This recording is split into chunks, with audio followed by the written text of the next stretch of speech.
everyone. Welcome to our online classroom. This is Miss Gian, and we're now on to topic 4 or lesson 4 of our Unpacking the Self, which is unit 2 of our course, Understanding the Self. So today we'll be talking about the political self and being a Filipino. So just a run through, we've already discussed the physical and sexual self, the material self, and the latest, the spiritual self. Okay, so I hope everybody has kaya pa ninyo tanan, no? Gamay na lang yung kay ko ang class, no? And then we're done officially with this semester.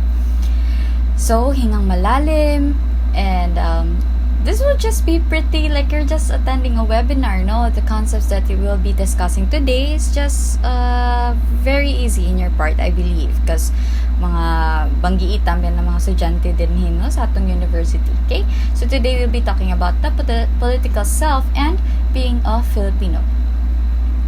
So, if you were to introduce yourself as a Filipino to other nationalities when they ask, who are Filipinos? What will you say? So, I will create a Google activity tab for this one. So, kindly pause the video, get a piece of paper, and write down your thoughts. And para dili na mo maglisod, no, when the activity is there.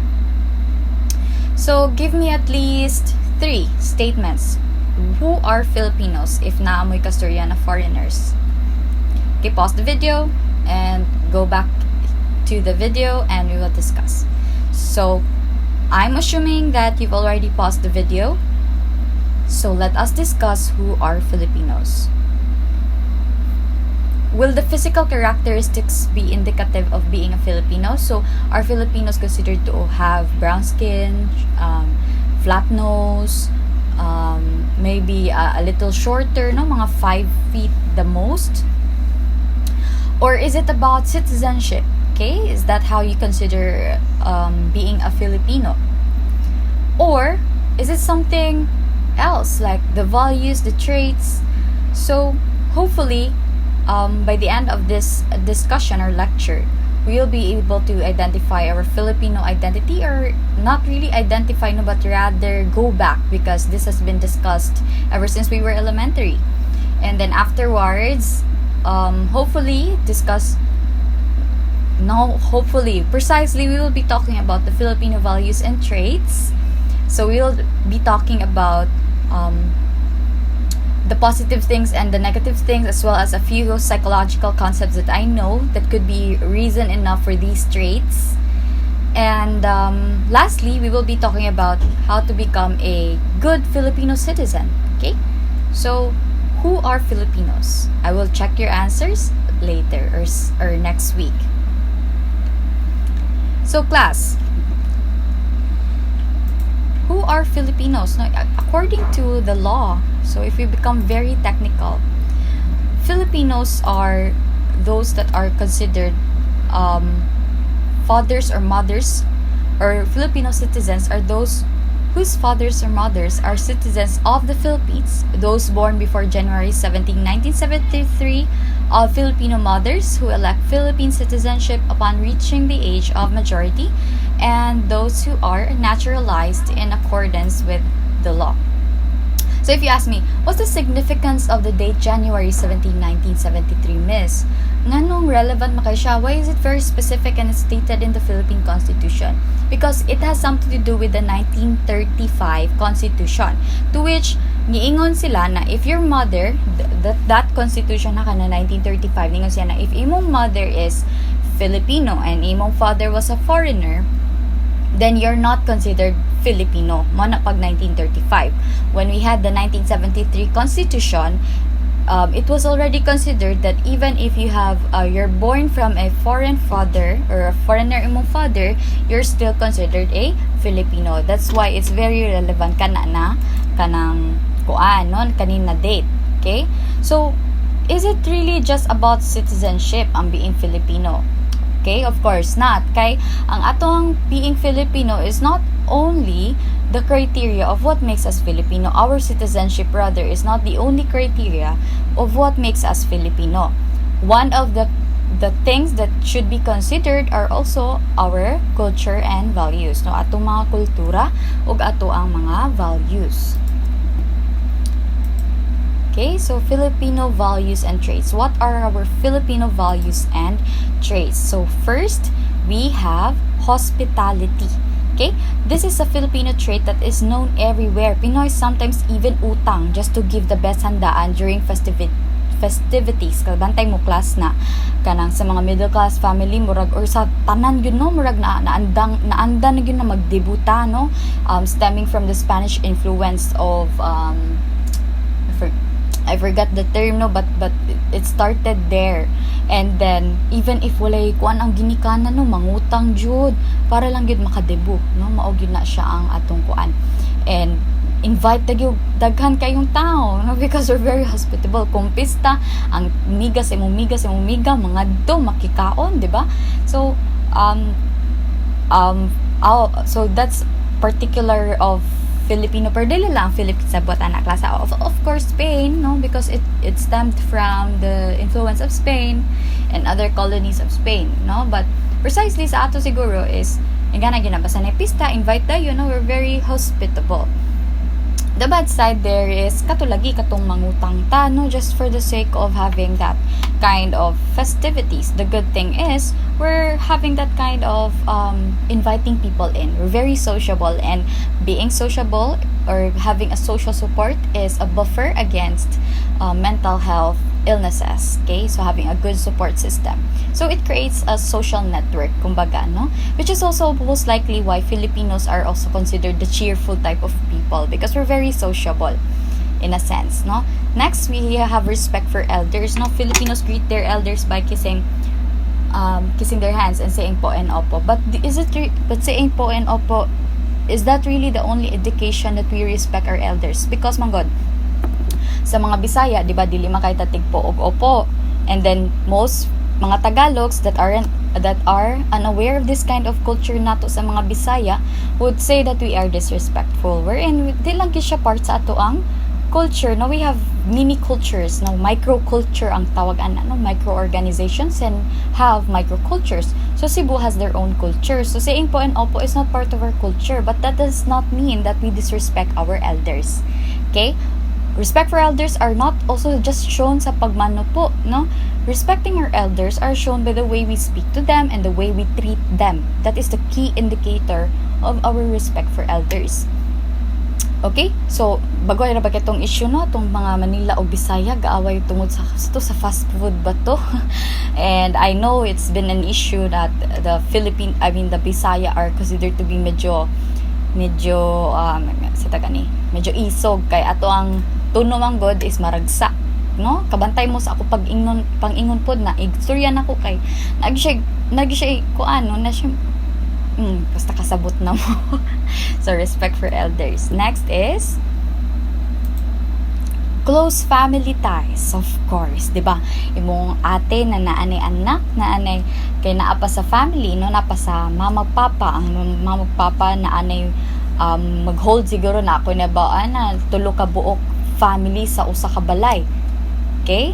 And uso pod na class, no, sa for example sa certain lugar na ay magpundo, like there is like kani mga conception o cruise na dera sa lugar sa Yati, na kadara sa may lugar sa kanang sa tagani sa mga lang tag sa Tabuilan, o particular dira sa lugar sa Apalan na dira ang mga De La Cruz o Lopez, no. So na in a certain land dira magtipunok ang parinti sa parinti. Na big deal jud na sa mga katiguangan class, matrace gyud na nila mga parinti. Na big deal kay na nabisag sa parinti dapat dili gyud na nimo uyabon. Okay, kay kuan kay na big deal kay na labi na sa probinsya. Okay, so Filipinos maintain a tight relationship with their families regardless if the children are old enough and already have families of their own. For other cultures looking at our own culture and doing this or practicing this, they would see it as something weird and something irresponsible for the persons. They would rather think that why you're still living in your parents' house, that you already have a family of your own, can't you support for yourself? Some actually stay because they're still depending on their parents. Okay, but some I know a lot that can already support themselves but still chose to stay because they want to be close to their parents. So precisely that's not a matter of being irresponsible, it has just become our culture, and it is our culture to have this close family relationship. And as I mentioned, we're considered to have a cheerful personality. So there's a difference between happiness and joy. The joy is the aspect na you maintain a positive attitude towards adversities and obstacles. Okay? So Filipinos are well known for that. We're usually, especially karon climate change, that we've had a lot of strong typhoons already. And of course, I know a lot of companies would romanticize resilience, which should not be the case. But if it's properly done, is that the right word? Resilience is a must-have. Because dili magyud na malikayan class na maka-encounter yung mga problema sa life. And nindot na siya, resilience is like a muscle. The more you practice it, the more it becomes stronger. And Filipinos are well known for that. Okay, no matter the adversities, we find ways na makalingkawas ta. And hopefully dili lang gyud ta magpa-abuso. Okay, Filipinos have a habit of smiling and laughing a lot. Smiling has been a coping strategy for many Filipinos, especially during trying times and calamities. Okay, and there was one family feud ba to class, or kalimot ko ha, pero kana bitaw magkuan sila na nag-survey sila unsa ang kasagaran or favorite movie sa mga Pinoy daw or genre. And then it was found out na first ang humor gyud or comedy sa mga Pinoy, mahabol kay na sa patok kay na sa mga Pinoy ang comedy, og ang second kay romance. Mo nang nisikat jud ang rom-com na kay drama sa ato, no, kay nanay comedy na pa romance. Okay, so cheerful jud kayo ning mga Pinoy. Alright. So next, self-sacrifice. Now, Filipinos go out of their way to the extent of working abroad to earn money for their families for better living. O kanisig laknain, kay ba mo aning walang natira niya na music video? So, kani siya ganahan kay ko aning laknain sa una mag-segue lang ko chika class ha. Pagbata ay pag high school na ako, maog yun ako ang peer me paminawon. Di ba sayo kay buntag commute alas 5, kay alas city 7:30 ang classes sa una. So magpatukar jud ko ani maganado jud ko klase, di ba? Nationalistic kayong ateng ninyo. Asa na this Glock 9 run class, no? Asan ka na Glock 9? Oh. Kani siyang Walang Natira is one of my favorite songs of his. So, sani napakaraming nas dito sa amin, ngunit bakit tila walang natira? Di ba? Mao man kanang Walang Natira ang OFWs, is a song about OFWs na adto sa laing nasud, bahala nagka-delay sud, uban ning taon Ginoo ko ipang abuse, no, and magstay lang gihapon didto for their families. And we cannot blame them. It's not them being dili sila nationalistic, they're just really caring for their family because they believe that going abroad would help ahon sa kahirapan, no, ilahang mga family. And I'm for one, we have an OFW in the house. My sister is outside ni gawa siya bang palit og asin. With class, my sister is outside, no, she ni abroad siya because she's a healthcare worker here in the Philippines, and we all know healthcare workers in the Philippines are abused. They're exploited to the max class. Iba mo sweldo sa kong ati as a medical technologist. Just around mo likom siya 14K. Nga nakagamay. And she started out as 11K probation. 11K ba to if I'm not mistaken. So, nakagamay class. And I'm just really happy na nakalingkawas siya, nakahawa siya diri sa Philippines. Hopefully our government will see to it na i-prioritize nila ang healthcare, no? Ang healthcare system sa country na to. Okay? So, yeah, self-sacrifice. The good thing is, of course, you can help your family. The bad thing is you forget yourself. No? And hopefully, let's pray for our brothers and sisters, our parents that are OFWs, that they will not forget themselves. And kita pod, no, let's do our part. Na dili ta mag-asa lang and mag-depend kanila. Next is bayanihan class. It's the spirit of communal unity and cooperation of Filipinos. It is also about giving without expecting anything in return. Alright? So, bayanihan, lahi ng bayanihan sa utang na loob. Utang na loob is good and bad trait po na sa Filipino class. I will tell you later why. Bayanihan is helping without expecting anything in return. So, asa ka nakakitaan na karon? Is it still existing? O ask yourself, is it still existing now? Okay? So, as for me, I know it's still existing. Oh, I'm very hopeful. I see it. Just be mindful sa imong environment. You will see it. Particularly pag Odette class, I can see it. Dagan kay nagbayanihan, no? Diri sa Sugbo, diri sa Cebu. Dagan kay nagbayanihan. Okay, so it's still there. Even sa bukid-bukid, naapaghapon na nang naibagong kaslon ba naapa na sa mga bukid-bukid class, still practiced even until now. Okay, so that's a good community spirit na naa sa Philippines, and hopefully dili na siya mawagtang, no, because we badly need that in today's day and age. Okay, and talking about utang na loob, that's good in a way that we don't forget the people who have helped us. That's bad in a way na mo create siya cycle. Say for example, imong parents nangutang sa imong auntie og dako kayo, say 50k, okay? And then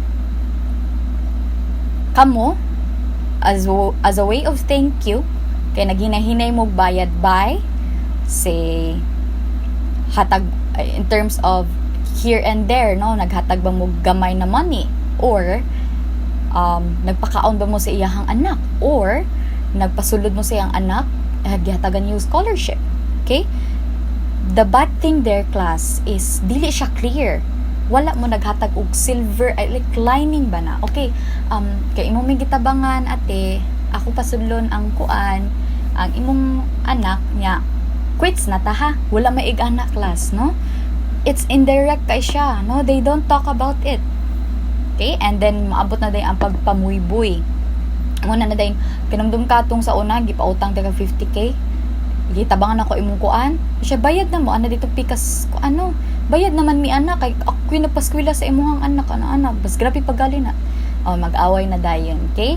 So, mo nang dapat bantayanan ha. And if ka na pong utang sa imuhang ginikanan, let's say, dili mabayad sa imong ginikanan, mo trickle down sa mga anak, sa anak. Okay, so that's also something bad. So, make sure na para ma-exhaust nato ang positive things sa utang na loob, make sure na clear ka kung asa na repay, no, ang debt, no, ang utang. Okay, so mo na siguro na, ati, kay nakautang man ko mo 50k, no, ulian yun tikati ha, by money kuan, nya iniguli na sa, o ate, okay na ako sa 50k, salamat kaayo.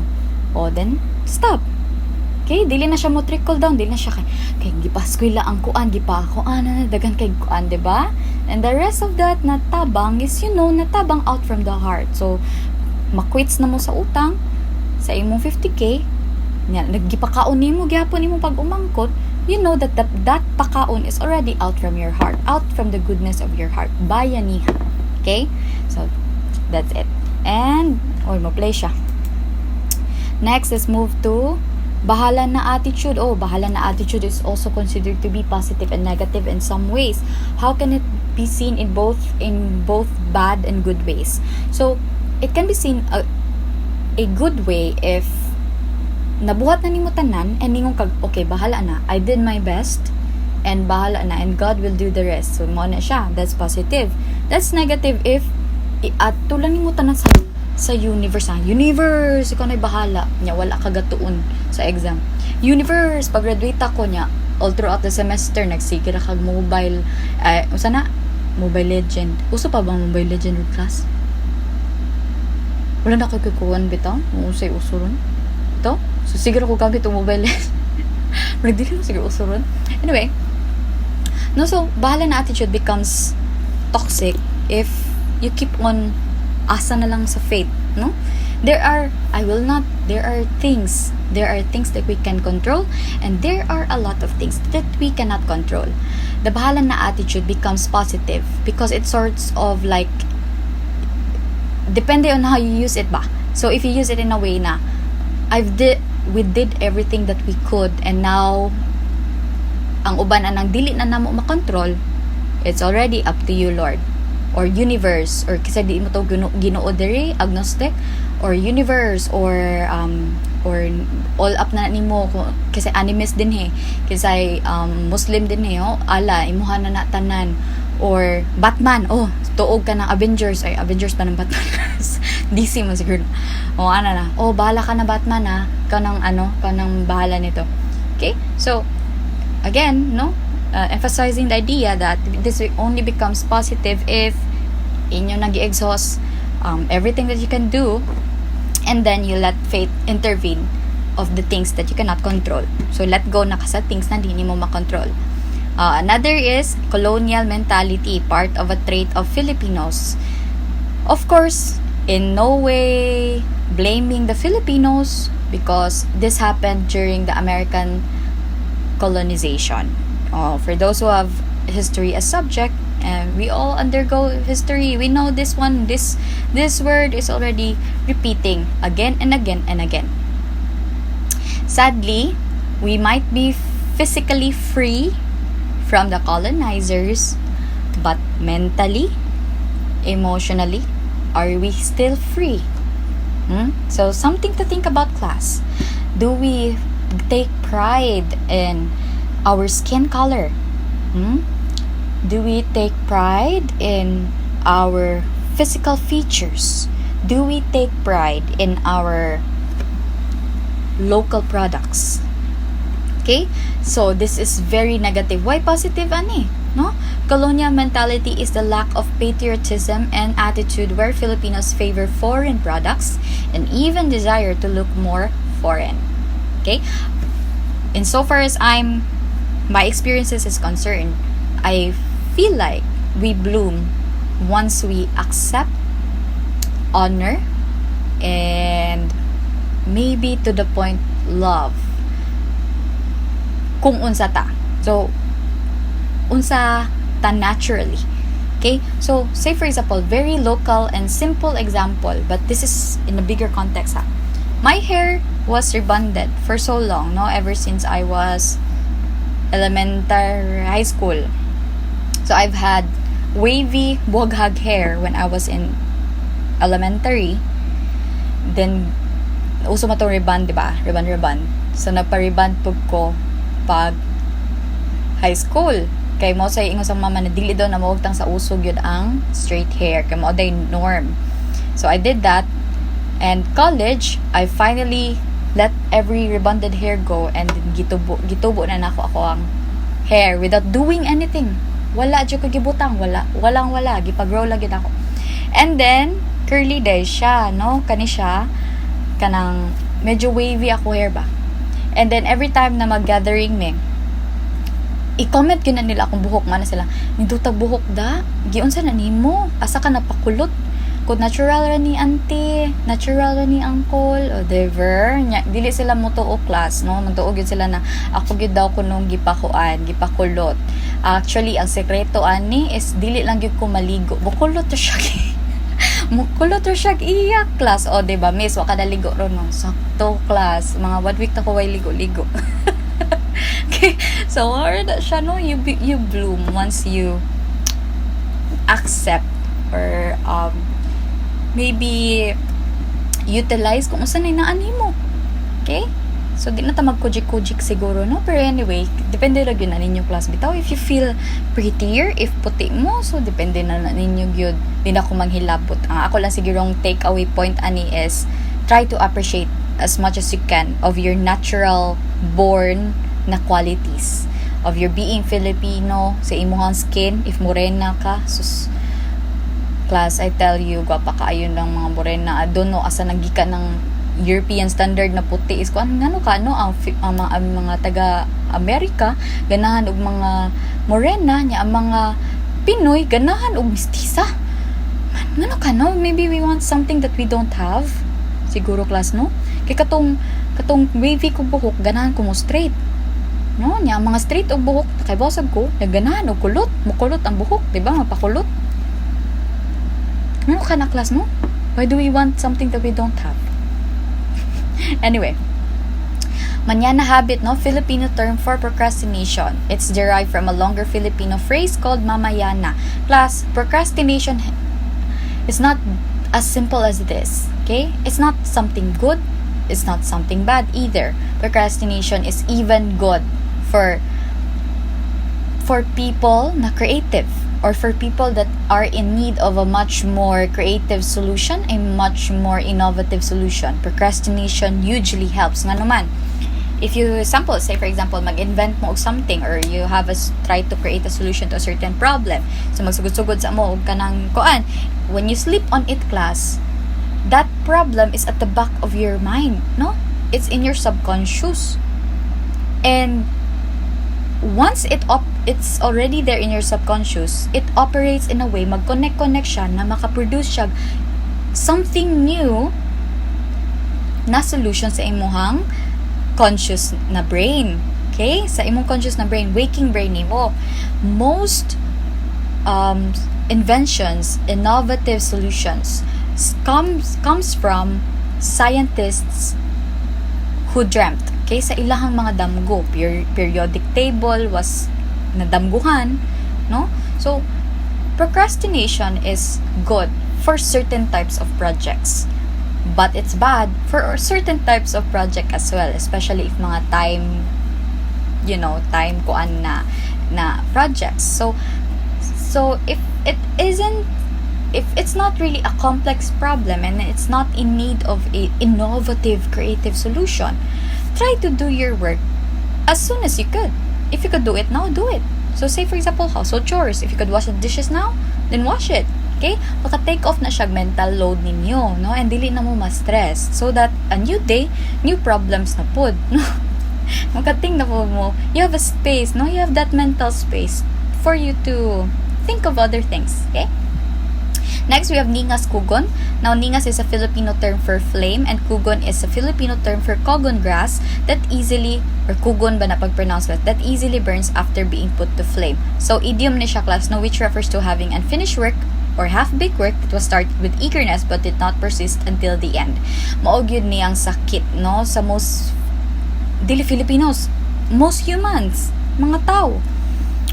Kay, eager kita sa sugod, pero once na maka-encounter na problem, dire day mo bitaw. Diba? May lang ta sugod. Niya, kung magka-problema na, buwag dayon. No, so, business ventures, academics, okay, may lang kita sugod. And then, kung di na kaya, di na ko kapoy na. Yeah, gamay lang kuwang. Yeah, graduate na di ay. Okay? So, precisely gamay lang kuwang. Nana siya sa diamond. So, di ta magiganin. No? We try our best to be persistent. Now, class, very important. There's a thin line between when you should quit, okay, it's no longer serving you, and you should think of things or think of other ways na maka-achieve ka sa dream nimo, and where you should stick it out because it's just a challenge for you, or it's an obstacle na need nimo i-go through para ma-face pa nimo ang further obstacles down the road going to your dream. So there's a thin line to know whether you should quit or you should grit, G-R-I-T.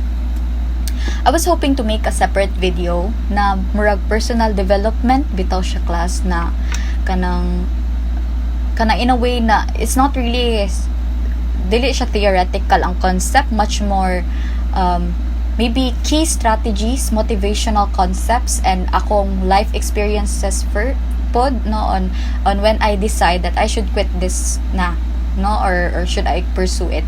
I was hoping na make ko separate playlist out from that na para na ninyo pod, no, pero outside na siya sa subject, pero I'm still looking for the time for that.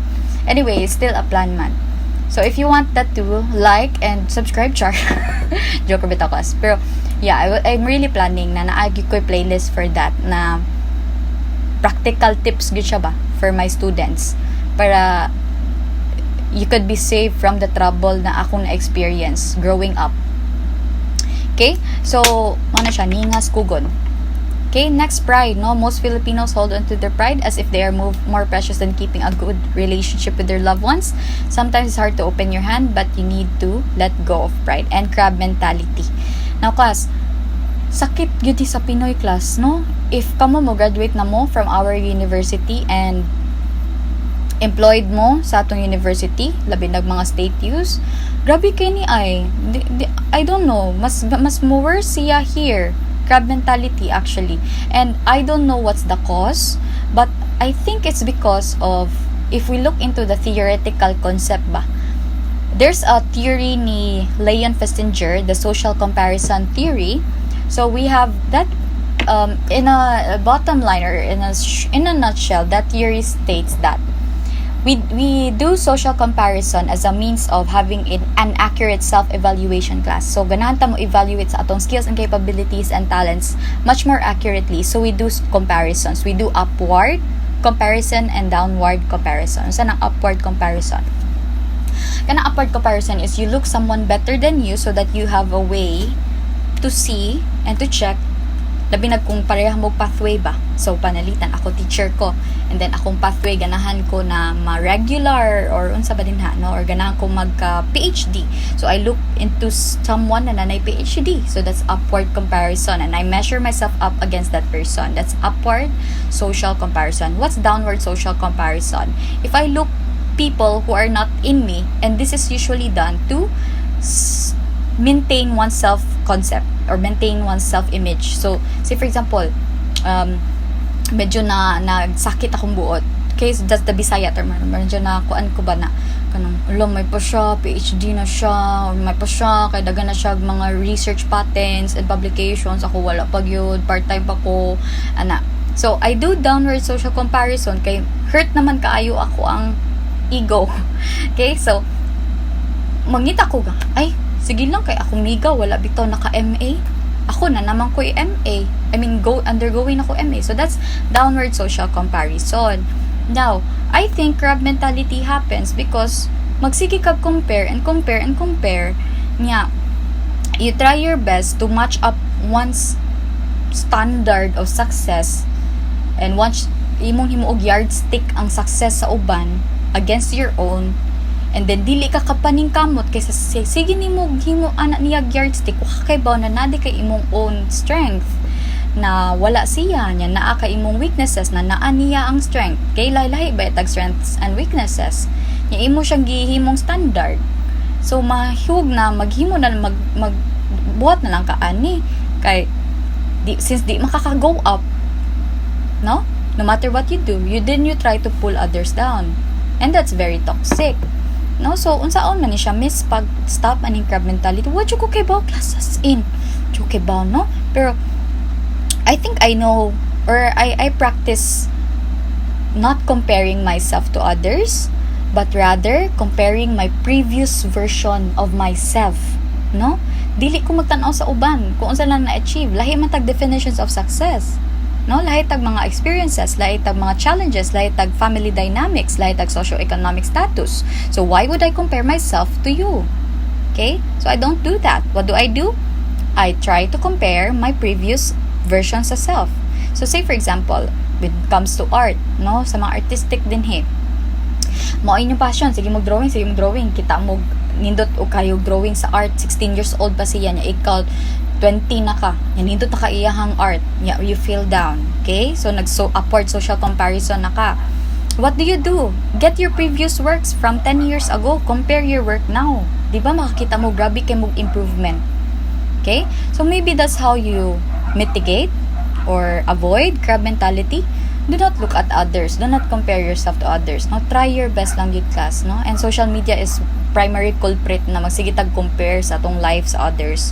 Okay, baba mo na compare niyo social media or the highlights of people. Amo kay ba ana sa luyo ana gahilak na every night. No, happy lang na niya, dagat-dagat niya, gahilak na din na every night. No, so do not ever compare yourself. Labinag sa social media, class. Labinag sa social media. Okay? So next. Filipino time. Daghang daw ang nailad sa I love you. pero mas daghan jud ang nailag. Padon ako. Asa na ka oy, padon ako, abot ako in 5 minutes. Kung wa pa ko moabot, basaha lang ni nga text balik. Class, kay ba ka class, nakasuway jud ko, no? Nakahuwat kog 3 hours. 3 hours ha, para sa ko ang classmate. So, anyway, I'm not saying I'm perfect, kay malate man sa job ko, most of the time. Pero I'm saying na, be aware lang siguro, no, that the time that you're taking is not yours. And time is a valuable resource. Di na siya mabalik, unlike sa kwarta mo toyo, kaya ng kwarta class.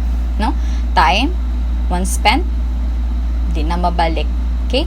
And if, for example, na may kasabot, and then, siya, sayo kay siya, on time siya niya, ikaw, late kay ka, mura ra gyud nagikawatan nimo siyag time. No, mura nimo siya gikawatag time, imong gikuha iyahang time na supposed to be iyaha. Imong gikuha gikawat na spend na noon for waiting for you. So anang be very mindful as much as possible. If malate ka, give a valid excuse, or inform the person ahead of time, no? Be courteous, class, be courteous. Do not follow this one as much as possible. Sa klase nako, because here in UTS, we do asynchronous mostly.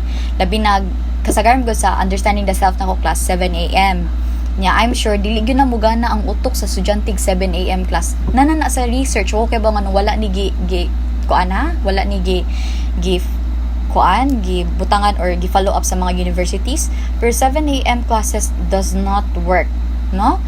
9 the most, according to research, 9 or 10 a.m.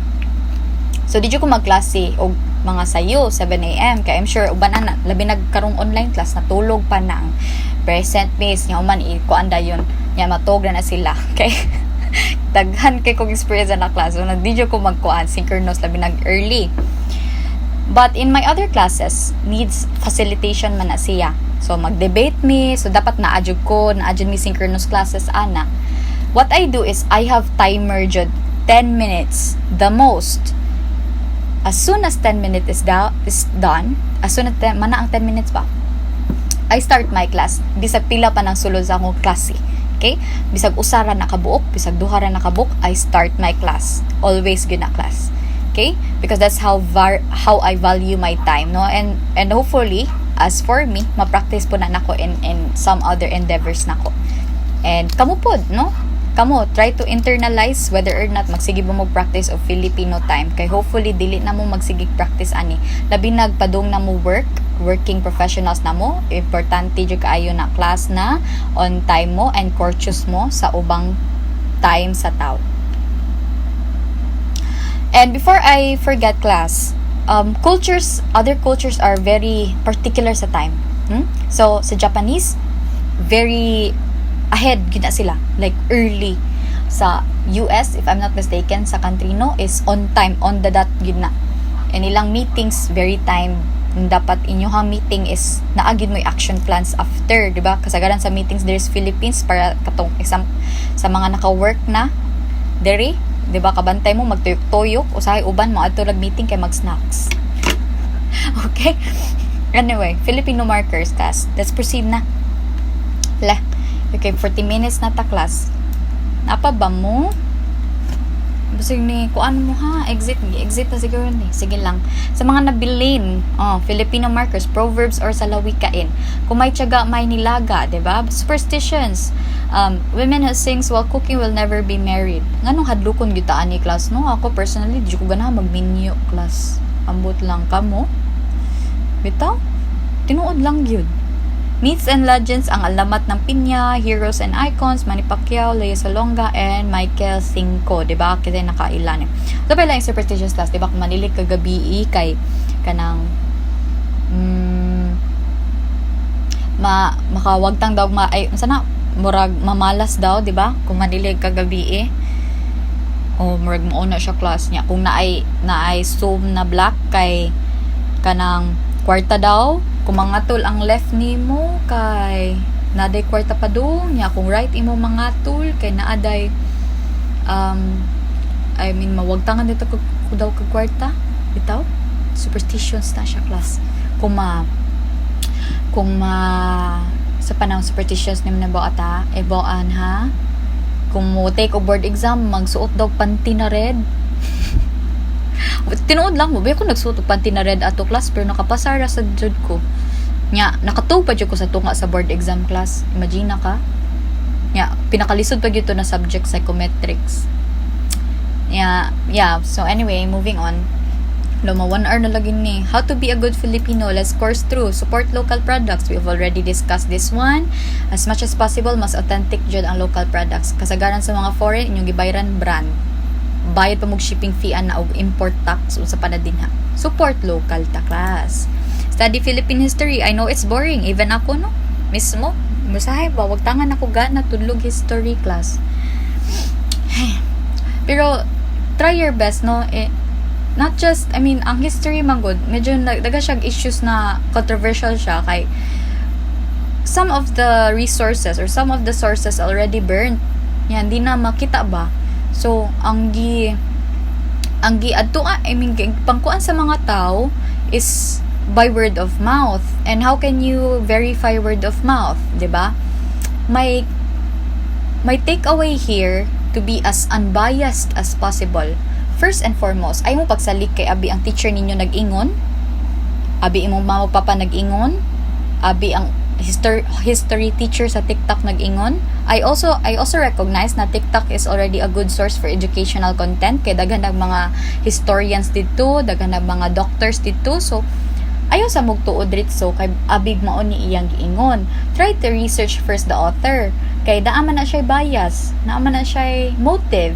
Okay? So search sa unsa man iyahang bias ngano nakaigan na siya na ingon, unsa man iyang gidak-an, unsa iyang giagian. Keep an open mind. Second, read as many sources as you can.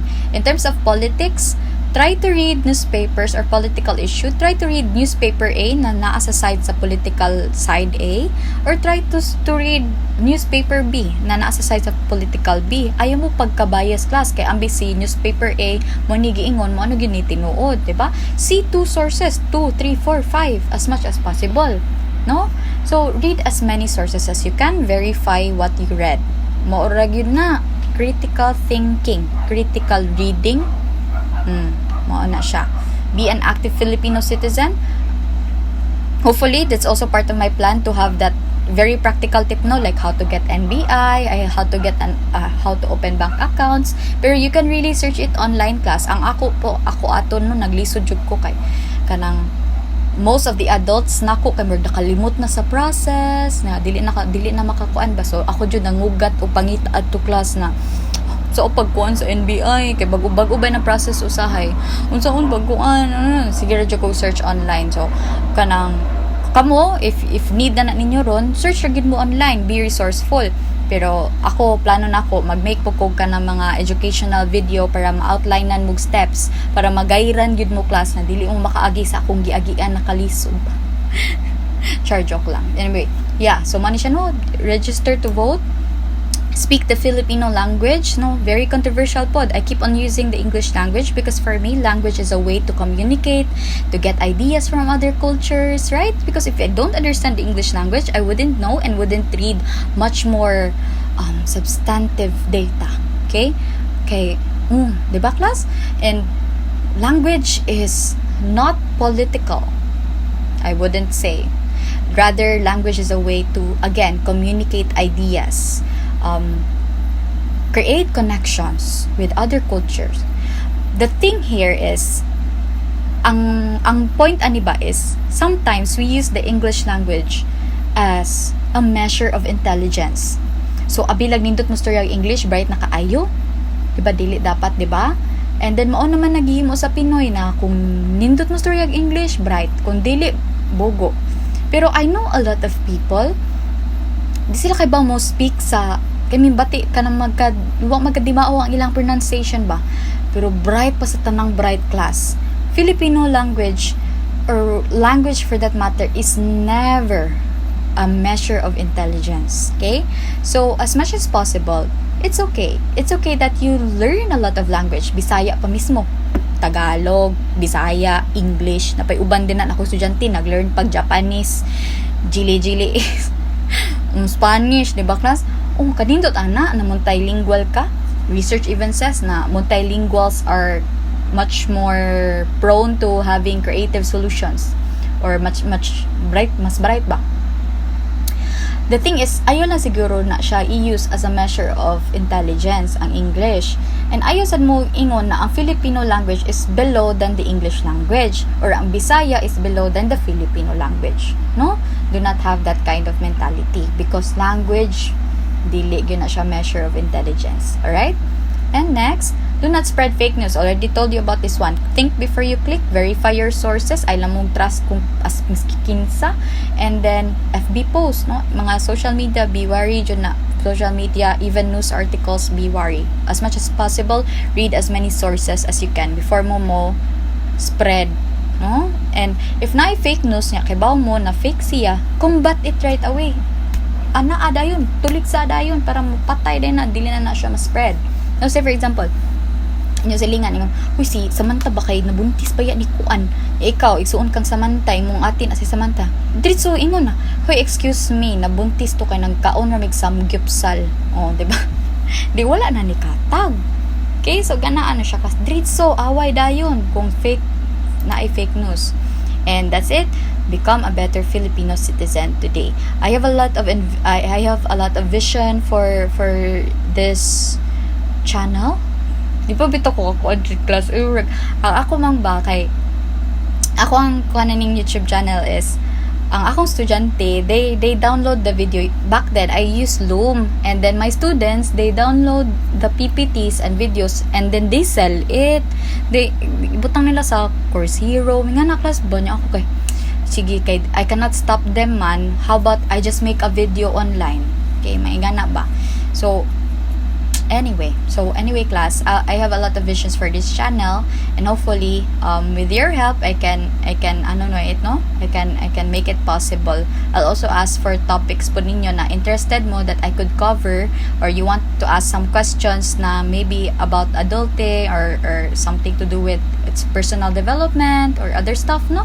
So just really message me, or I don't know, message me anywhere. I gave you channels already to contact me. So that's it. And at the end, thank you so much for listening, class. Almost 1 hour for those of you who've come this far. Really, you should thank yourself. This is all for you. And if you did reach this past the hour, imong gikuan tanan, you've had that knowledge. No, I think I told you a lot of stuff here. And as always, I hope you have fun learning and have fun in learning. That's it. Thank you, everyone, and see you next video.